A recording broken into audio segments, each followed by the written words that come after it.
Assalamualaikum warahmatullahi wabarakatuh. Bismillahirrahmanirrahim. Alhamdulillah nahmaduhu wa nasta'inuhu wa nastaghfiruh wa na'udzu billahi min syururi anfusina wa min sayyiati a'malina. May yahdihillahu fala mudhillalah wa may yudlil falan tajida lahu waliyyan mursyida. Asyhadu an la ilaha illallah wahdahu la syarikalah wa asyhadu anna Muhammadan abduhu wa rasuluhu la nabiyya ba'dah. Allahumma shalli ala Muhammad wa ala ali Muhammad kama shallaita ala Ibrahim wa ala ali Ibrahim wa barik ala Muhammad wa ala ali Muhammad kama barakta ala Ibrahim wa ala ali Ibrahim fil alamin innaka Hamidum Majid. Amma ba'du. Ma'asyiral muslimin rahimani wa rahimakumullah, usikum wa nafsi bi taqwallahi faqad faza man ittaqa. Ibu-ibu, bapak-bapak, adik-adik, para jamaah rahimakumullah. Sudah seringkali kita sebutkan tema-tema berkaitan dengan dua kalimat syahadat itu. Tetapi intinya kalau kita bisa memahami bahwa Allah Subhanahu wa ta'ala itu bisa diibadahi oleh manusia dengan fisiknya, gerakan-gerakan fisik, orang sholat, orang haji dan sebagainya. Allah juga bisa diibadahi oleh manusia itu dengan harta bendanya. Makanya ada orang punya pikiran bahwa syahadat kita itu, kata orang itu, wujudnya dalam bentuk bangunan masjid, bangunan pondok, bangunan amal jariah yang lain-lain. Syahadat kita itu bukan hanya dilafalkan saja, la ilaha illallah. Tapi syahadat kita itu jadinya ya kayak begini, bangunan-bangunan itu. Itu implementasi pelaksanaan dari dua kalimat syahadat.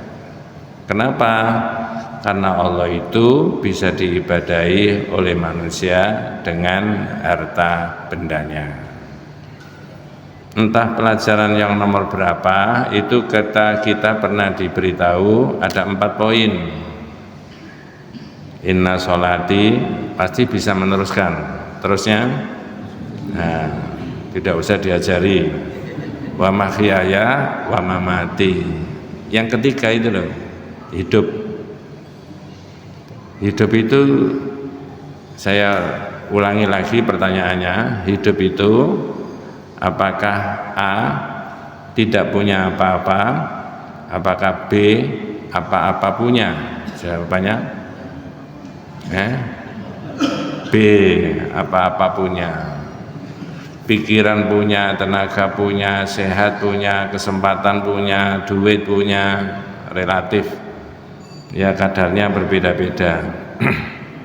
Tapi dalam iman kita, sholat dan ibadah, hidup dan mati. Nah, hidup tadi apa-apa punya, dipakai apa? Lillahi rabbil alamin, dipakai untuk Allah. Jadi syahadatnya orang Islam itu produktif, jadinya begini-begini itu ya.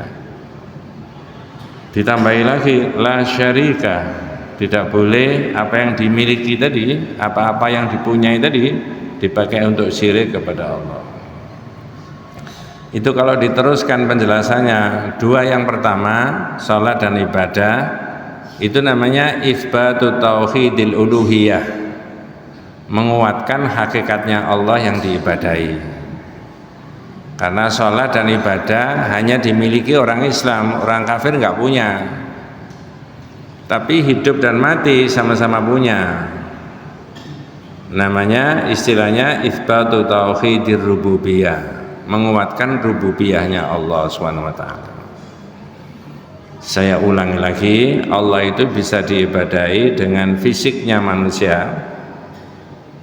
Allah itu bisa diibadahi pula dengan harta bendanya, jabatannya, kedudukannya. Allah juga bisa diibadahi dengan hatinya, qalbiyah. Satu pembahasan bulan yang lalu, tahun yang lalu sudah dibahas. Apa itu? Mahabbatullahi wa mahabbatu rasulihi. Orang Islam itu mencintai Allah dan mencintai Rasul. Itu cinta itu pekerjaan hati. Tapi realisasi daripada cinta itu dalam pergaulan kita, amalia sehari-hari. Buktinya cinta Allah mana, buktinya cinta Rasul mana, terus begitu macam-macam. Maka tidak boleh mencintai dunia, mencintai jabatan, mencintai keluarga melebihi cintanya kepada Allah.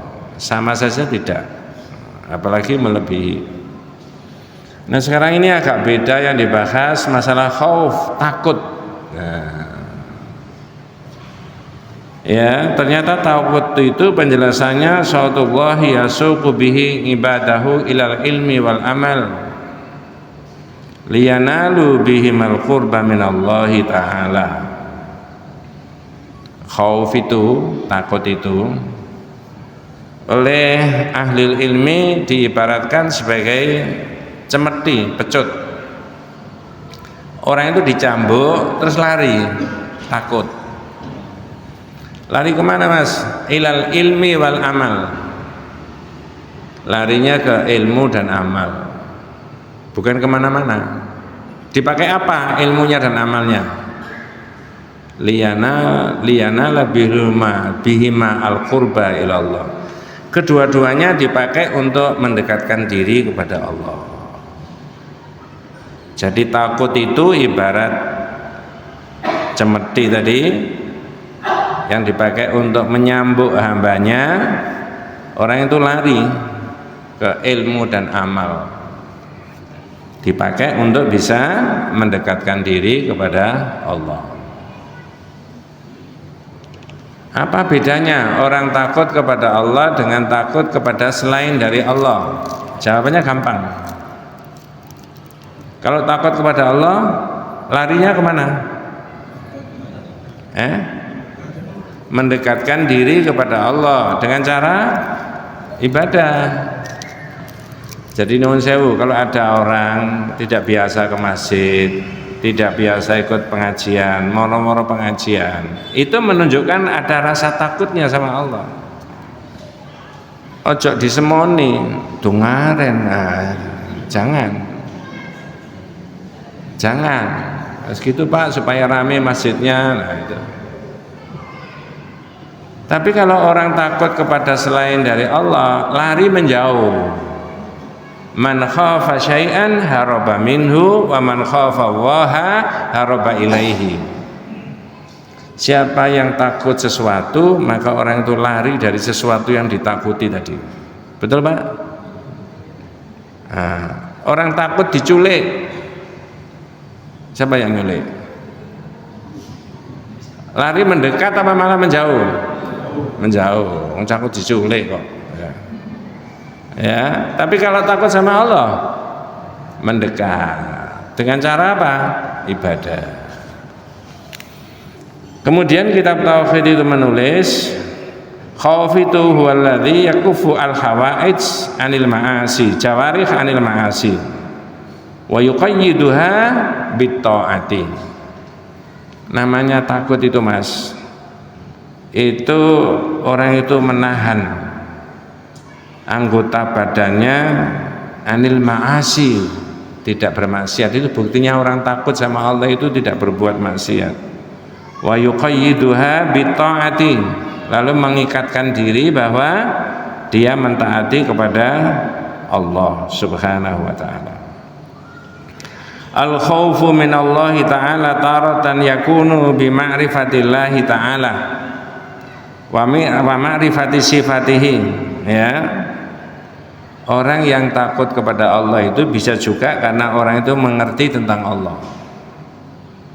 Ya, mengerti tentang Allah, mengerti tentang sifat-sifatnya Allah, mengerti tentang kebesarannya Allah, mengerti tentang naudzubillah min dzalik azabnya Allah. Lalu orang itu takut tidak melakukan kemaksiat karena faham mengerti tentang itu semuanya. Ya, makanya tadi orang yang takut kepada Allah itu adalah orang yang mendekatkan diri kepada Allah. Nah, cuma panjenengan dan saya itu diajari menurut kitab tauhid itu yang ditulis oleh para ulama, baik Al-Qaulul Mufid, Fathul Majid, atau kitab yang satu lagi Al-Firqatun Najiyah wa Thaifah Al-Mansurah. Takut itu ada macam-macam. Nah, tidak dikebiau ya. Ada yang jaiz boleh, ada yang minasyirki, ada yang yunafi kamalat tauhid, ya, ada yang al-ibadah. Nah, nanti yang mana jenengan dan saya kewajibannya niteni. Pertama, takut dalam kategori naudzubillah orang itu sudah terjebak dalam perbuatan syirik. Asyirku fil khaufi istilahnya, syirik dalam ketakutan atau takut seperti itu bisa disebut dalam kategori apa? Syirik. Seperti bulan yang lalu ya, tapi bulan yang lalu membahas mengenai cinta, mencintai ya. Ini masalah khauf, rasa takut. Cuman penjelasannya yang pertama, ada khauf yang kategorisasinya orang itu syirik. Apa itu? Namanya khaufus sir. Takut tetapi sangat amat rahasia, manusianya itu sendiri yang tahu. Ayya khafa min ghairillahi min wathanin au taghutin au mayyitin au ghaibin au jinnin au insanin ayyusibahu bima yakrahu.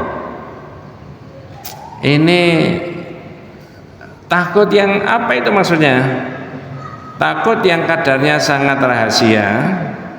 Orang itu takut min ghairillahi, takut kepada selain dari Allah. Takut apa?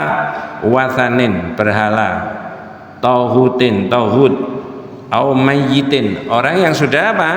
Meninggal. Nanti tak kasih contoh-contoh ya. Au ghaibin, orang yang tidak ada di sini. Au jinnin, jin. Au insanin ayyusibahu bima yakrahu.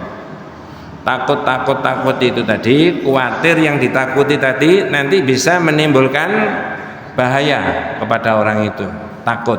Contoh, ini sudah sering kali saya sebutkan. Mas katanya mau pergi. Enggak Pak, tapi enggak jadi. Kenapa? Loh ternyata itu Rebo Pahing. Kenapa kalau Rebo Pahing? Pas meninggalnya Mbah itu. Takut saya begini. Katanya orang dulu-dulu nanti ada musibah bencana. Pertanyaan saya, takut yang mirip-mirip begitu ada enggak di masyarakat? Yang sudah pernah dipelajari adalah masalah as-safar. Safar itu bulan yang kedua. Bulan yang kedua itu oleh sebagian masyarakat jahiliyah dianggap ada bencana, ada musibah. Saya tanya, bulan yang pertama itu bulan apa Pak? Muharram. Bulan yang kedua Safar. Wis, di Safar aja.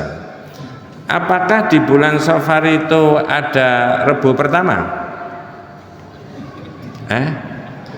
Ada enggak?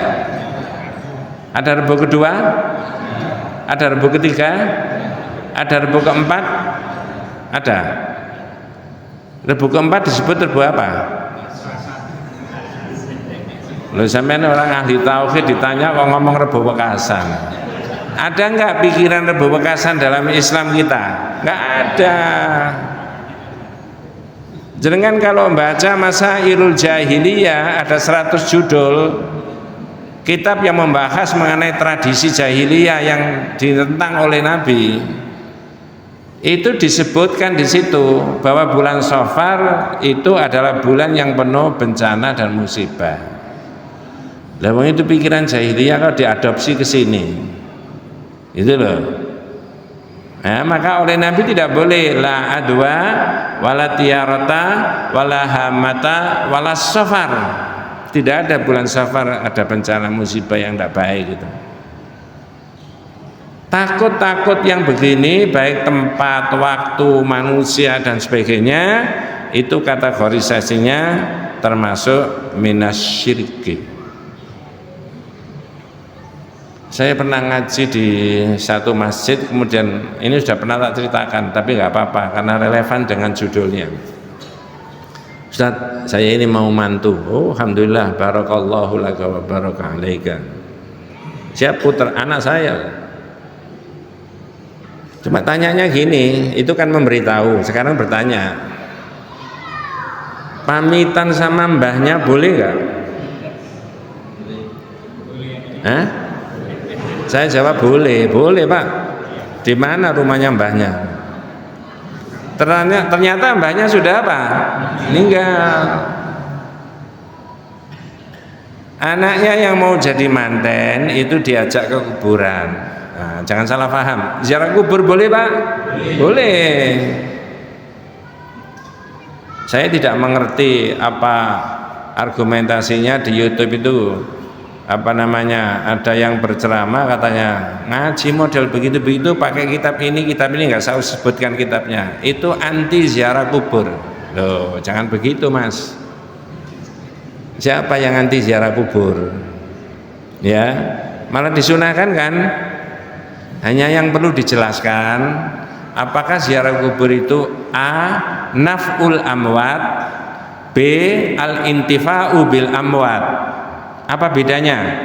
Kalau naf'ul amwat, kedatangan orang ke kuburan itu membawa kemanfaatan bagi orang yang meninggal. Nah, membawa kemanfaatan itu tidak boleh menurut persepsinya, tidak boleh menurut tradisi. Kenapa? Karena orang ke kuburan ini sunnah Nabi. Halo? Bawa apa? Kembang? Ya bukan. Sebelum masuk salam enggak? Seketika di kuburan berdoa enggak? Untuk dirinya apa untuk yang wafat? Nah, membawa manfaat. Itu namanya naf'ul amwat, memberi manfaat. Tapi kalau yang B tadi, al-intifa'u bil amwat, mengambil manfaat. Wah, ini kurang pumpung di kuburannya syekh ini, syekh itu. Wali ini, wali itu. Saya tak mohon kepada Allah untuk anak saya. Tidak begitu. Nah, kembali bapak yang tanya tadi, ternyata mbahnya sudah dipundhut sama Allah.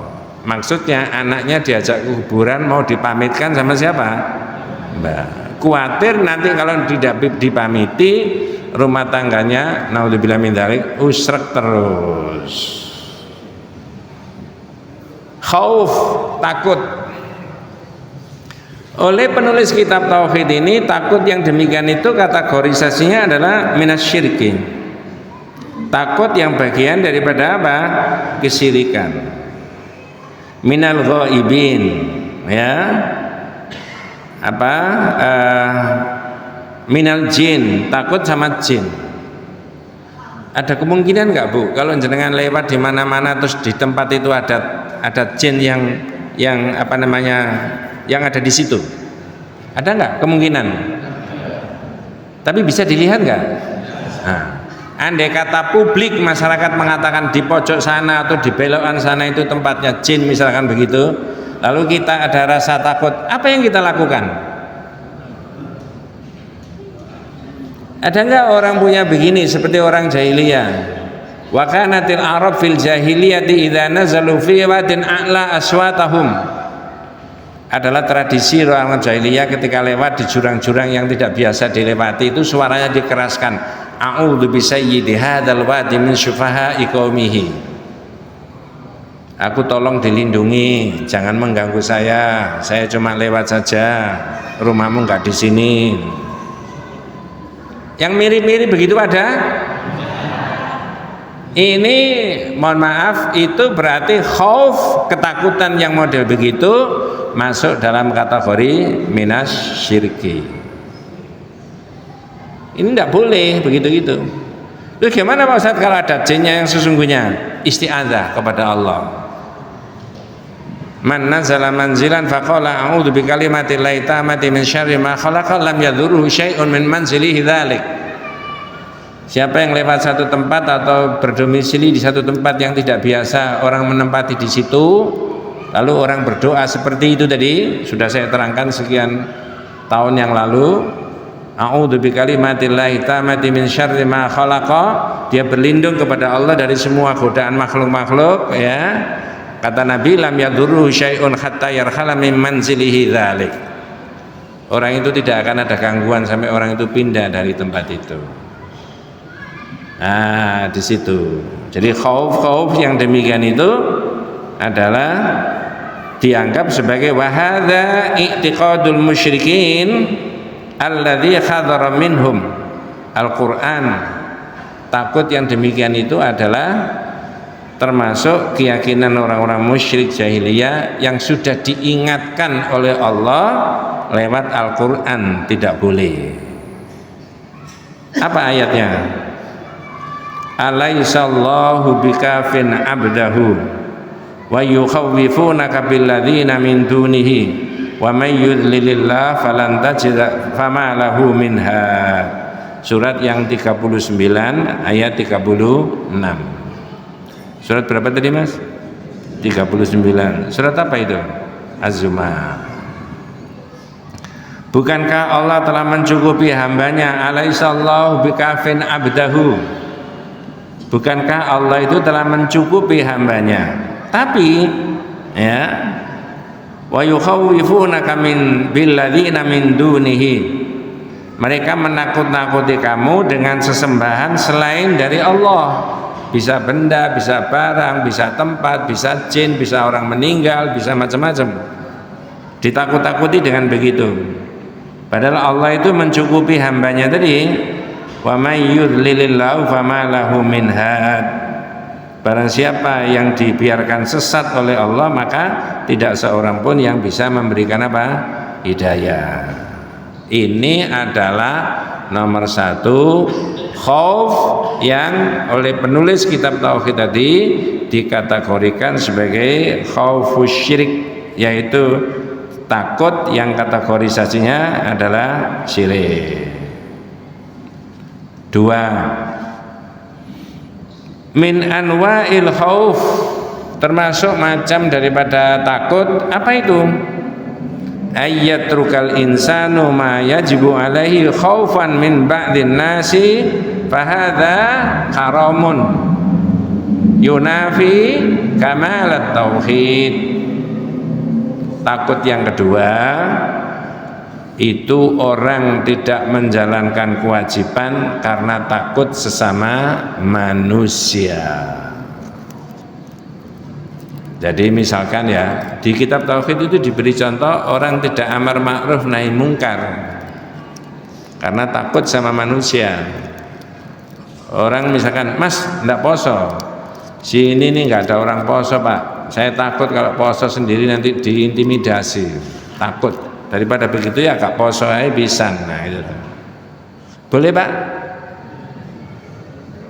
Yunafi kamalal imani bal yunafi kamalat tauhid, mengurangi kesempurnaan imannya itu, tapi juga bisa mengurangi kesempurnaan tauhidnya. Malah sebagian ulama mengatakan termasuk asyirkul asghar, syirik tapi kategorisasinya apa? Kecil.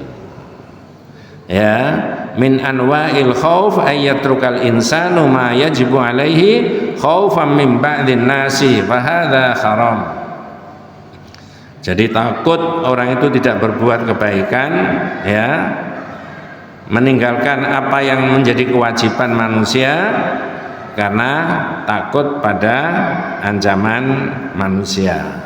Ya, ini takut kategori begini ini apa termasuk bagian dari asyirkul asghar, bisa mengurangi kesempurnaan iman dan mengurangi kesempurnaan tauhid. Saya tanya panjenengan, amar ma'ruf nahi mungkar itu wajib nggak Pak? Kalau nggak bisa sendiri pribadi-pribadi, boleh nggak bergabung dengan organisasi tertentu gitu? yang organisasi itu membawa misi amar ma'ruf nahi mungkar, boleh toh? Wah, kalau sendirian tidak mungkin Pak, terlalu berat, terlalu banyak kemungkarannya. Saya tak mendukung organisasi tertentu. Jangan organisasi yang rame-rame kemarin Pak, enggak ada hubungannya ya. Saya ingat, mohon maaf ini bukan politik, tak ingatkan panjenengan. Jangan ditarik ke situ. Dulu ada rencana jabatan presiden 3 periode enggak Pak? Digemakan kan oleh para politisi ya. Ini ada hubungannya dengan tauhid nanti ini. Bukan itunya, cuma ini tak mulai dari situ ceritanya. Ya. Terus ada orang kesana kemari katanya membawa big data besar. Seluruh mayoritas rakyat Indonesia menghendaki berapa? 3 periode. Benar Pak ya? Ada orang kesana kemari pejabat, ini rakyat Indonesia semuanya mayoritas menghendaki 3 periode. Tiba-tiba ada organisasi keagamaan yang angkat tangan, membuat konferensi pers. Ya, masih ada itu di YouTube-nya. Apa? Menolak jabatan presiden 3 periode. Lu kok berani? Oh, ini bagian daripada amar ma'ruf. Nah, itu maksudnya. Ya. Jangan ambil di situnya. Hampir semuanya itu tiarap, gitu loh Pak ya. Bahkan ada yang mengatakan, ya masuk akal juga kalau 3 periode. Ya, jangan konsentrasi di situnya Pak. Tapi yang dikonsentrasinya apa? Ini kok berani organisasi ini menolak opini masyarakat yang digemakan bahwa perlu 3 periode tadi. Ya. Lalu organisasi itu membuat keputusan, mengundang wartawan, konferensi pers menolak jabatan presiden 3 periode. Apa alasannya? Melanggar sumpah bahwa konstitusinya berapa? 2 periode. Dan seterusnya. Kok tidak takut? Amar ma'ruf adalah bagian dari yang diperintahkan oleh Allah. Kalau orang tidak melaksanakan amar ma'ruf karena takut manusia, itu maksud saya, ini adalah ayat rukal insan, ya, manusia itu meninggalkan kewajiban karena takut sesama manusia tadi. Ya, ma yajibu alaihi khaufam mim ba'din nas, karena takut manusia sehingga tidak menyuarakan kebenaran. Itu loh maksud saya. Sehingga tidak boleh, ini bisa yunafi kamal al-imani, mengurangi kesempurnaan apa? Iman. Besok Pak ya, ini jangan kan masih di dunia atau sekarang, termasuk saya kan.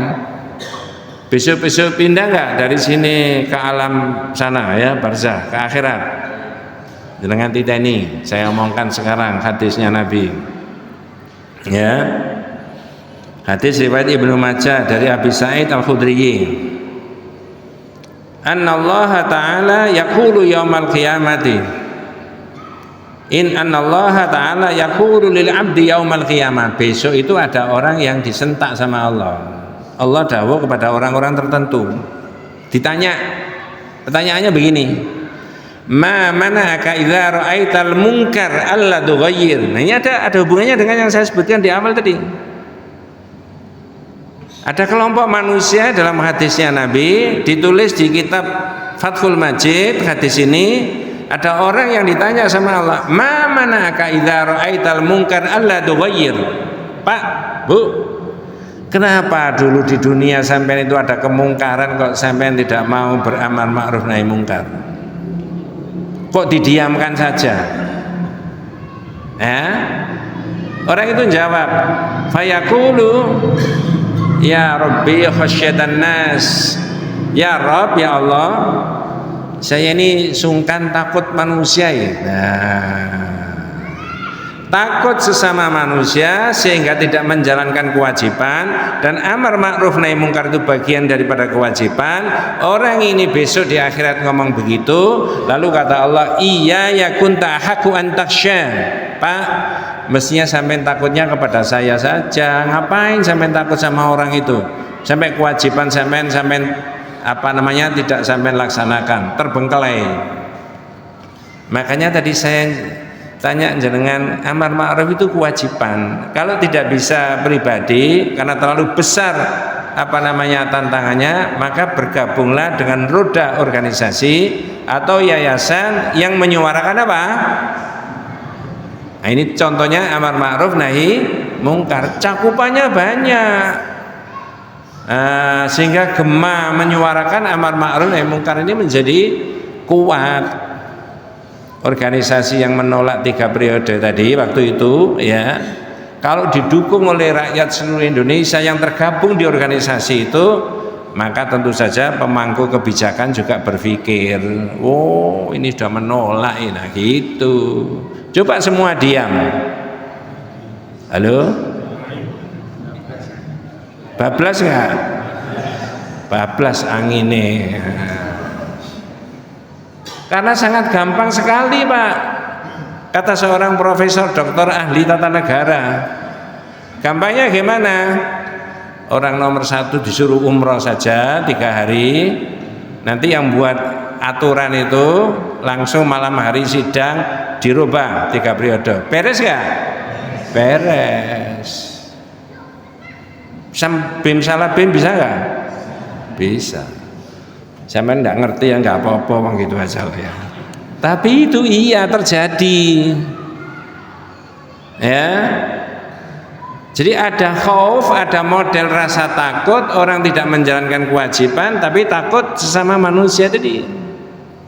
Saya tidak mencontohkan orang per orang, kalau terlalu banyak kalau orang per orang. Walaupun contohnya tadi di dalam kitab tauhid itu bukan masalah 2 periode atau 1 periode, enggak. Tapi contohnya di tauhid itu berkaitan dengan orang yang ditanya tadi sama Allah besok di akhirat, ma mana'aka idza ra'aital munkar alla tughayyir. Pak, kenapa dulu di dunia ada kemungkaran kok sampean diam aja? Orang itu jawab, ya Rabbi khasyatan nas, saya takut manusia. Tapi kata Allah, iya ya kunta haqqu an takhsha, mestinya kamu takut sama saya, jangan takut sama orang. Ada model takut yang nomor 2. 3, model takut yang nomor 3. Ya, wa min anwa'il khauf al khauf at-tabi'i. Ya, wa huwa khauf min aduwin aw sab'in aw ghairi dzalika. Fala hadza laisa ya bimadhmumin. Ya. Takut yang ketiga itu adalah orang yang takut yang ini merupakan naluriahnya manusia. Contoh, ada 1 orang mau didatangi 5 orang mau ditawur. 1 orang ini dilawan sama-sama tangan kosong. Dilawan apa lari? Saya ulangi, ada 1 orang ini entah salah entah betul didatangi 5 orang sama-sama tangan kosong mau dipukuli sama 5 orang ini tangan kosong. Ini mestinya dilawan apa lari? Ini 1 orang, ini 5 orang. Kok takut? Andai kata seorang ini ahli tauhid, itu boleh nggak dilawan? Kalah nggak kira-kira 1 orang ini? Mestinya gimana? Lari kan? Nah, andai kata ini nabi, ya, lalu didatangi orang banyak mau dipukuli, lari nggak nabinya? Itu oleh penulis kitab tauhid diberi contoh larinya Nabi Musa karena dikejar-kejar oleh tentaranya siapa? Fir'aun. Itu jelas diterangkan bahwa Nabi Musa ketakutan. Boleh nggak takut, Pak? Mengurangi tauhid, mengurangi iman, masuk dalam kategori syirik yang pertama tadi? Enggak toh? Mengurangi iman dan mengurangi tauhid termasuk yang kedua tadi? Bukan. Karena ini naluriahnya manusia. Siapa saja kalau 1 orang lawan 10 orang ya lari, takut. Lalu diberi contoh seperti takutnya siapa tadi? Nabi Musa. Dikejar siapa? Boleh nggak jenengan dan saya itu punya pendapat Nabi kok goci? Boleh? Boleh, Pak? Nggak boleh. Nah, tak tunjukkan ayatnya. Jadi nggak sembarang takut itu nggak boleh, yang mana boleh, yang mana wajar, yang mana tidak boleh dan sebagainya, yang mana syirik, yang mana ibadah. Nah, jenengan bisa lihat di surat 28 ayat yang 21 enggak salah ya. Wa jaa rajulun min aqsal madinati yas'a ya. Surat 28 ayat yang ke-20 dan 21. Wa jaa rajulun min aqsal madinati yas'a qala ya Musa innal mala'a ya'tamiruna bika liyaqtuluka fakhruj inni laka minan nasihin. Nun sewu Pak, ada yang berkenan membaca terjemahnya supaya ada variasinya suaranya. Dan seorang laki-laki datang bertugas dari ujung kota seraya berkata. Seorang laki-laki dari ujung kota bergegas seraya berkata. Ini ada orang dari jauh sana pojok kota datang lari dengan rotok cepat sedikit, lalu orang itu memberitahu, berkata kepada Nabi Musa. Apa kata-katanya orang ini Pak? Monggo. Wahai Musa, sesungguhnya para pembesar negeri sedang berunding tentang engkau untuk membunuh. Nah, saya ulangi. Ya Musa, kata orang itu tadi Pak, innal mala'a ya'tamiruna bika liyaqtuluka. Musa, pembesar negeri ini sedang berunding. Itu kalau pakai bahasa 2026 gimana? Pembesar negeri ini sedang berunding untuk keputusannya kamu dibunuh. Ngerti maksud saya Pak? Ada orang dari jauh lari-lari bergegas memberitahu sama Nabi Musa. Musa, innal mala'a ya'tamiruna bika liyaqtuluka. Pembesar negeri ini sedang berunding untuk membunuh kamu. Nah itu yang saya tanyakan, pembesar negeri ini sedang berunding. Kalau pakai bahasa yang rodok keren jadinya gimana? Kalau nggak ada yang menjawab tak jawab sendiri. Musa, kabinet bidang politik dan keamanan sedang rapat. Keputusannya kamu dibunuh. Karena Musa dianggap apa? Ya, merecoki negara itu menjadi tidak stabil, negaranya Fir'aun. Ya, sing ngruweti siapa? Musa, gitu loh Pak, gampang itu. Musa itu dianggap gak recok, Nabi Musa. Apa istilahnya gak recok itu? Apa? Gak resek. Musa itu gak resek. Nah, ada pertanyaan berikutnya. Kira-kira orang yang lari dari ujung kota yang tahu bocorannya pembesar negeri itu, orang ini profesinya apa kira-kira? Apakah guru, apakah dokter, apakah tentara, apakah polisi, apakah wartawan? Kira-kira? Ini sambil merangsang cara berpikirnya. Yang tahu bocoran-bocoran begitu itu kira-kira siapa Pak? Wartawan senior. Jadi ini serius Pak. Bahasanya saya tarik ke sini. Bahasa Quran itu tadi, bahwa ada orang yang tahu bocoran bahwa pembesar negeri ini sedang berunding, keputusannya kamu dibunuh. Perintahnya apa Pak kepada Nabi Musa? Maka keluarlah dari kota ini. Keluarlah kamu, fakhruj. Kamu keluar dari sini. Nah, lanjut Pak. Sesungguhnya aku termasuk orang-orang yang memberi nasihat. Iya, aku cuma memberi nasihat aja. Kamu keluar aja dari sini, karena keputusannya bahaya, kamu bunuh kamu.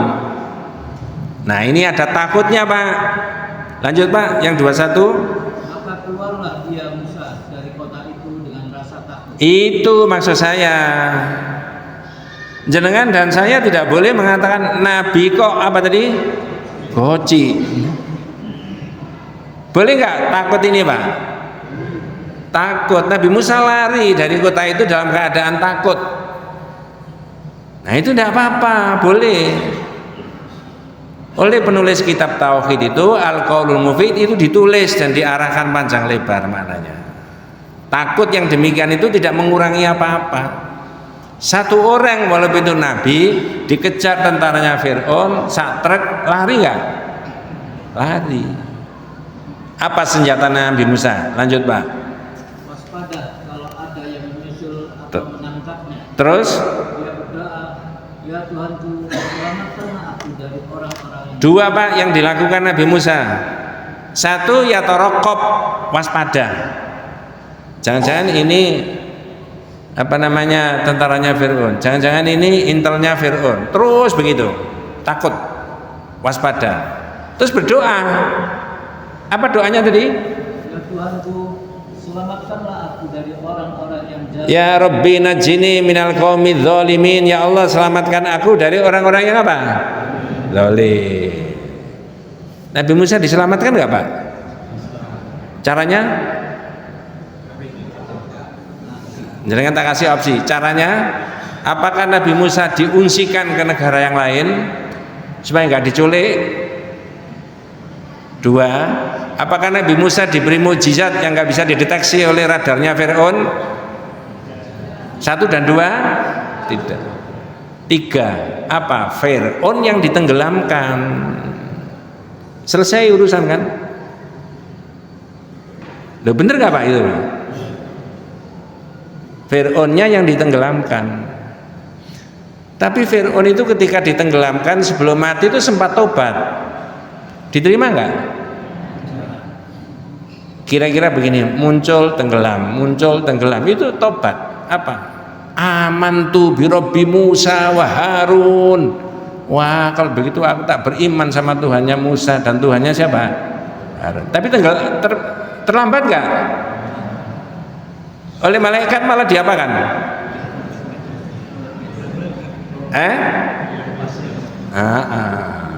Mati Pak. Ini bukan cerita fiktif, temenan ada di Quran. Nabi Musa mengandalkan doa dari Rabbi najjini minal qaumidz zalimin. Kira-kira itu yang ditiru adik-adik kita di masjid kecuali Masjid Al-Badar. Apa? Wa syghilil zalimin bidzalimin. Ada begitu enggak? Terusnya wa akhrijna min bainihim salimin wa ala alihi wa sahbihi ajma'in. Enak enggak Bu? Loh jangan enak. Wa ashghilidz zalimina bidzalimin. Ya Allah, orang yang zalim itu sibukkan mereka mendolimi di antara teman-temannya sendiri. Jangan kami dijadikan sasaran kezaliman. Nah, wa akhrijna min bainihim salimin. Keluarkan kami dari sasaran kezaliman mereka. Ya, dan semua kroni-kroninya. Nah, jenengan saya rada fasih begitu-begitu itu Pak. Ya, kenapa? Ya karena saya ini kan alumni gitu. Apa ya? Nah itu ada tak selipkan sedikit, ada pembahasan yang berbeda dimasukkan dalam sholawat. Kalau menurut saya namanya sholawat harus ada dari lisannya Nabi, dan ini bukan. Ngerti maksud saya? Perintahnya bersalawat jelas, ya ayyuhalladzina amanu shallu alaihi wasallimu taslima. Saat ayat yang memerintahkan bersalawat kepada Nabi, para sahabat itu bingung. Ya Rasulullah, tanya sama Nabi, fa inna salam qad arafna. Nabi, kalau salam itu kami sudah mengerti, ketemu engkau assalamualaikum ya Rasulullah. Kaifa nusalli alaik? Bagaimana lafalnya sholawat itu? Baru Nabi mengucapkan apa? Qulu, tirukan omongan saya. Allahumma sholli ala Muhammad wa ala ali kama sholaita, dan seterusnya. Tidak ada itu tadi. Apa tadi Bu? Wa asyghilil. Nah itu loh. Rasanya kalau saya disuruh mimpin begitu mungkin bisa barangkali ya. Itu mengadopsi dari doanya Nabi Musa tadi Pak. Di kejauhan sana dua yang dilakukan. Satu yatarokob, waspada. Yang kedua berdoa, najjini minal qaumil dzalimin, selamatkan aku dari orang yang zalim. Ya terserah caranya Allah gimana. Apakah orang yang zalim itu tobat sehingga tidak mendolimi? Ya terserah Allah. Apakah orang yang mendolimi itu kemudian oleh Allah dimatikan? Ya urusannya Allah juga, bukan urusan kita. Cuma kami minta sama Allah supaya diselamatkan dari orang yang apa? Zalim. Mungkin dikasih penyakit, ya enggak tahu. Kok nanya saya? Terakhir yang keempat, khauful ibadah wa tadhallul wa ta'zim wal khudu' wa huwa ma yusamma bi khaufis sir wa hadza la yasluhu illa lillahi subhanahu wa ta'ala. Ya. Yang keempat, takut yang dimensinya apa? Ibadah. Kan sudah 4 tadi. Takut yang bisa syirik tadi, ya. Kemudian takut yang orang itu tidak melaksanakan kewajiban karena takut manusia. Yang barusan tadi takut yang berkaitan dengan tobi'i, pembawaannya manusia. Dan yang sekarang adalah ibadah. Karena orang takut sama Allah, lalu orang itu beribadah. Karakternya apa? 2, 3. Tadallul, ta'zim, khudu'. Apa itu? Ketika orang beribadah itu merendah-rendahkan diri kepada Allah. Bayangkan Pak, masjid isinya 2000 orang. Ada yang mahasiswa, ada yang pekerja, ada bapak yang sudah sepuh, ada yang masih muda, ada yang sudah diwisuda, ada yang belum, ada yang sudah diwisuda tapi belum mengambil ijazah. Mungkin saja kan? Jangan diteruskan. Ada yang ijazahnya apa? Asli. Saya ngomong asli kok. Orang sak masjid isinya 2000, sholat semuanya, karakternya dikira. Berarti di dalam diri orang yang sholat tadi, 1, tadallul, semuanya merendahkan diri sama Allah. Ternyata saya ini nggak ada apa-apanya Mas dibandingkan dengan kekuasaannya Allah.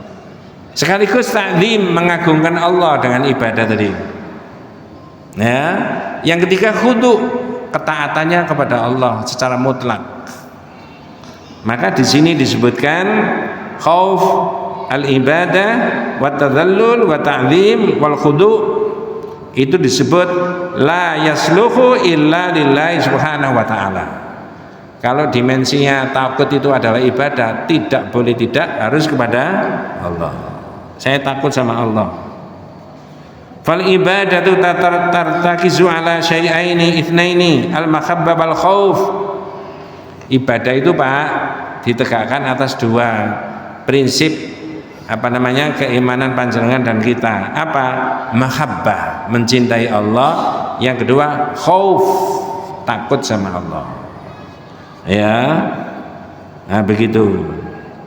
Fal mahabbatu yakunu bi imtithali amri wal khauf yakunu istinabun nawahi. Ya. Jadi kalau yang mencintai Allah itu adalah dengan cara mengamalkan yang diperintah, dan takut sama Allah itu dengan menjauh yang dilarang. Nah itu jangan didalili. Takut yang model begini ini ada di surat At-Taubah ayat 18. Innama ya'muru masajidallahi apa? Man amana billahi wal yaumil akhir wa aqamas salata wa ataz zakata wa lam yakhsha illallah fa asa ulaika ayyakunu minal muhtadin. Benar enggak Pak? Surat At-Taubah ayat 18. Nggih. Surat yang ke-9. Apa bahasa Indonesianya Pak? Monggo.